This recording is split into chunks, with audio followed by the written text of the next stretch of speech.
আসসালামু আলাইকুম। Investing with কবির চ্যানেলে আপনাকে স্বাগতম।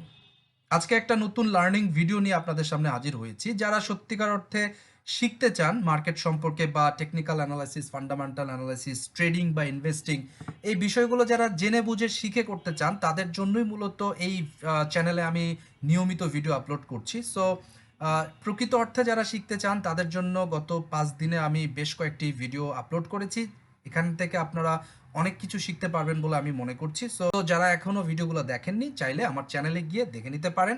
আজকের ভিডিওটি শুরু করব, তবে তার আগে ডিসক্লেমার অংশটি ভালোভাবে পড়ে নেওয়ার জন্য অনুরোধ জানাচ্ছি। ভিডিও শুরুতে আরেকটু বলে নিচ্ছি যে মাস্টার দ্য মার্কেট নামে আমার একটা কোর্স আছে। এটা আপনারা অলরেডি জানেন যে ফান্ডামেন্টাল অ্যানালাইসিস এবং টেকনিক্যাল অ্যানালাইসিস দুইটাকে মিলিয়ে একটা কোর্স তৈরি করা হয়েছে যাতে করে আপনি মার্কেটের মাস্টার হতে পারেন।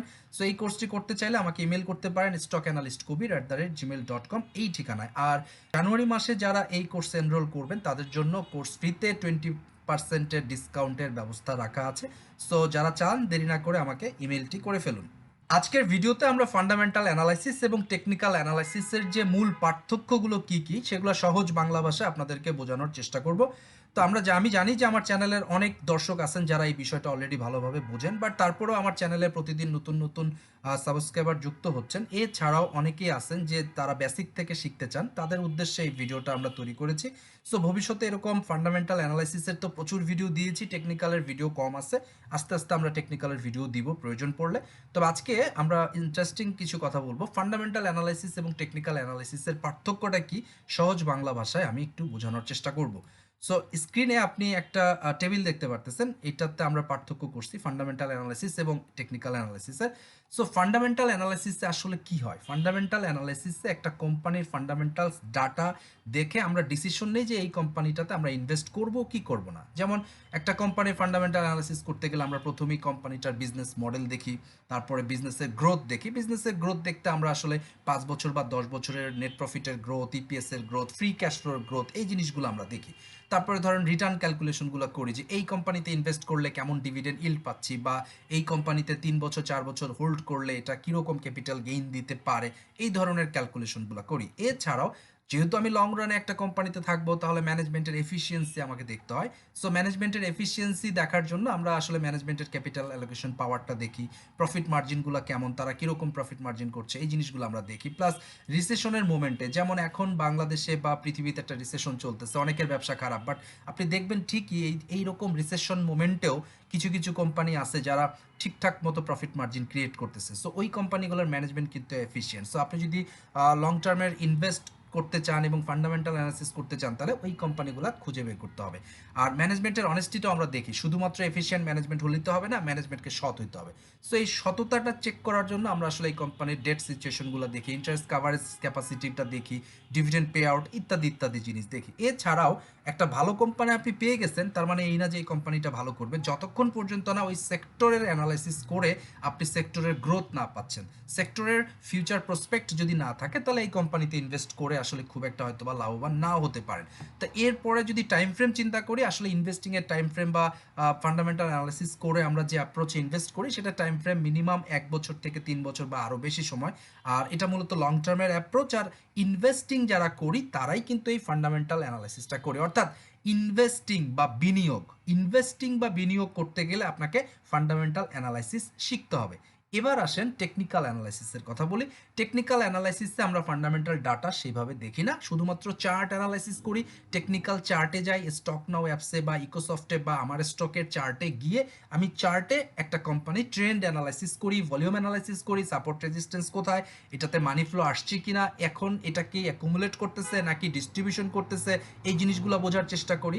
আর এই যে টেকনিক্যাল অ্যানালাইসিসের মাধ্যমে আমরা যে ট্রেডটা করি সেটাতে টাইম ফ্রেমটা 2 দিন হতে পারে, বড় জোর 6 মাস হতে পারে। কেউ যদি বলে আমি লং টার্মের জন্য একটা শেয়ার কিনে ট্রেড করছি, এটা আসলে ভুল কথা। ট্রেডিংটা বড় জোর শর্ট টার্ম বা মিড টার্ম হতে পারে। শর্ট টার্ম ট্রেডিং আজকে কিনে পরশু দিন যারা বিক্রি করে তারা শর্ট টার্ম করে, অথবা 15 দিনের মধ্যে যারা বিক্রি করে তারা শর্ট টার্ম ট্রেডিং করে। ইভেন একটা শেয়ার কিনে 1 মাসের মধ্যে বিক্রি করলে এটা আসলে শর্ট টার্ম ট্রেডিং।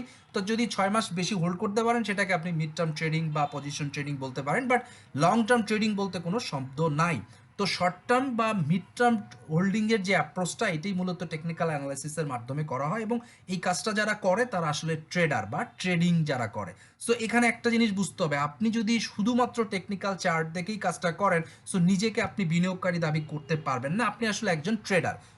আপনার সঠিক শব্দটা হবে আপনার জন্য, আপনি ট্রেডার, ট্রেড করেন, আপনি ডিএসসিতে ট্রেড করেন, শেয়ার ট্রেডিং করেন। তো কিন্তু মজার ব্যাপার, আমাদের দেশে যতগুলো অনলাইন পত্রিকা বা তাদের ভিউ অ্যাকাউন্ট আছে তাকেই আমরা গণহারে আমরা বিনিয়োগকারী বলতেছি, বাট বিনিয়োগকারী তো বিনিয়োগ করবে, আর বিনিয়োগের ইংরেজি শব্দ হচ্ছে ইনভেস্ট করা। সো ইনভেস্টিং এর সাথে ফান্ডামেন্টাল অ্যানালাইসিস জড়িত, লং টার্মের অ্যাপ্রোচ জড়িত। সো আপনি যদি ফান্ডামেন্টাল এতগুলো অ্যানালাইসিস নাই করেন, ফান্ডামেন্টাল ডাটা যদি ঠিকমতো নাই দেখেন, শুধুমাত্র ইপিএস দেখাকে ফান্ডামেন্টাল অ্যানালাইসিস না। আমরা অনেকেই বলছি যে এই কোম্পানির তো ইপিএস ভালো, তাহলে এই কোম্পানি ভালো না কেন? ইপিএস ভাই, শুধুমাত্র ইপিএস আসলে একটা কোম্পানির চাবিকাঠ মানে দেখার একটা মূল বিষয় না। ইপিএস তো ইনফ্যাক্ট যারা বড় ধরনের অ্যানালিস্ট তারা তো ইপিএস দেখেই না, তারা বলে ফ্রি ক্যাশ ফ্লো হচ্ছে আসল জিনিস। তো যাই হোক, আপনি যদি টেকনিক্যাল চার্ট দেখে অ্যানালাইসিস করে আপনি ট্রেড করেন, আপনি একজন ট্রেডার হিসাবে দাবি করেন। ট্রেডার হওয়া তো খারাপ কিছু না, কিন্তু একজন ট্রেডারকে জোর করে ইনভেস্টর বানানো ঠিক না, আবার একজন ইনভেস্টরকে জোর করে ট্রেডার বলাটাও ঠিক না। সো যাই হোক, এই মার্কেটে এক একজন এক এক রকমভাবে রিয়্যাক্ট করবে বা পার্টিসিপেট করবে। কেউ ট্রেডিংয়ের জন্য আসবেন, কেউ ফান্ডামেন্টাল অ্যানালাইসিসের মাধ্যমে ইনভেস্টিংয়ের জন্য আসবেন, দুইটাই ঠিক আছে। জোর করে কাউকে ট্রেডার বানানোর দরকার নাই, জোর করে কাউকে ইনভেস্টর বানানোর দরকার নাই। বাট আপনার এটা জানতে হবে যে আপনি আসলে কি অ্যাপ্রোচে মার্কেটে আসবেন। আপনার টোটাল অ্যাপ্রোচটা যদি শর্ট টার্মের জন্য থাকে, তাহলে টেকনিক্যাল অ্যানালাইসিস আপনাকে খুব ভালোভাবে জানতে হবে। আর আপনার অ্যাপ্রোচ যদি লং টার্মের জন্য থাকে, তাহলে আপনাকে ফান্ডামেন্টাল অ্যানালাইসিস জানতে হবে। যেমন ধরেন, আপনি একটা জেড ক্যাটাগরি বা বি ক্যাটাগরি বা একটা বাজে কোম্পানি, যার ম্যানেজমেন্ট ভালো না, যার বিজনেস গ্রোথ ভালো না, যার সেক্টরের প্রসপেক্ট নাই, এই কোম্পানিটাকে যদি আপনি লং টার্মে হোল্ড করে বলেন পরবর্তীতে আমি তো লং টার্ম হোল্ড করে দেখছিলাম, এই শেয়ার তো আমাকে প্রফিট দেয় নাই, তো লং টার্মের হোল্ডিং তো আসলে ভালো না, লং টার্ম বলতে কিছু নাই, তাহলে কিন্তু ঠিক হবে না। আপনি লং টার্মের জন্য যে কোম্পানিটা চুজ করছেন সেটা ভালো হইতে হবে, এবং সেটা করার জন্য আপনাকে ফান্ডামেন্টাল অ্যানালাইসিসটাই করতে হবে। আবার আপনি একটা টেকনিক্যাল চার্ট অ্যানালাইসিস করে আপনি যদি শর্ট টার্মে ট্রেড করতে চান, তাহলে কিন্তু আপনাকে চার্ট অ্যানালাইসিস ভালো করে শিখতে হবে, আপনাকে ট্রেন্ড অ্যানালাইসিস বুঝতে হবে, ভলিউম অ্যানালাইসিস বুঝতে হবে। এইখানে আপনাকে স্মার্ট মানি বা যারা কন্ট্রোল করে, যারা ম্যানিপুলেট করে মার্কেট, তারা কি আপনাকে এই শেয়ারটাকে ডিস্ট্রিবিউট করে দিচ্ছে কিনা, আপনাকে এটা ডেলিভার করে দিচ্ছে কিনা, আপনি ভুল জায়গায় শেয়ারটা কিনছেন কিনা, এই জিনিসগুলো দেখার জন্য আপনাকে কিন্তু টেকনিক্যাল অ্যানালাইসিস শিখতে হবে। সো বটম লাইন হচ্ছে যে আপনি যদি ভালো ইনভেস্টর হতে চান, তাও আপনাকে ফান্ডামেন্টাল অ্যানালাইসিস শিখতে হবে। আর আপনি যদি একজন ভালো ট্রেডার হতে চান, সেই ক্ষেত্রেও কিন্তু আপনাকে টেকনিক্যাল অ্যানালাইসিসটা শিখতে হবে।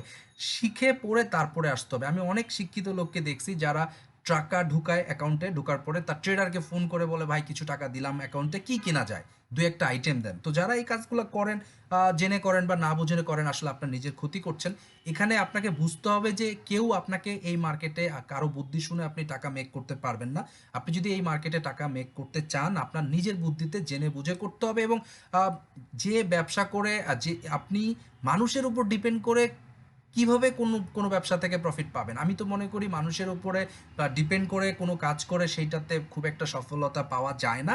সো আপনাকে উচিত কি করবেন ঠিক করা। আপনি যদি ট্রেডিং করতে চান, টেকনিক্যাল অ্যানালাইসিস শেখা শুরু করেন।